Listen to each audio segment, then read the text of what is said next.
আরে কি গো, আমার গামছাটা কোথায়? আমি স্নান করতে যাব। স্নান করার জন্য তো গামছা লাগে না, শুধু জল আর সাবান লাগে।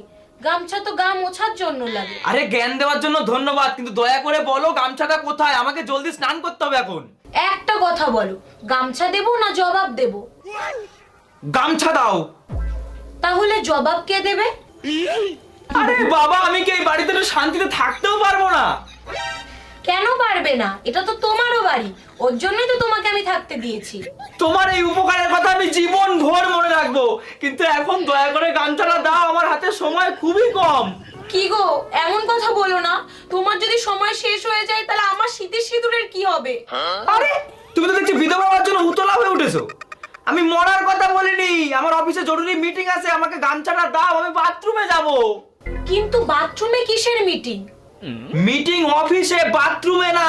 আর তোমার মিটিং নিয়ে চিন্তা করতে হবে না।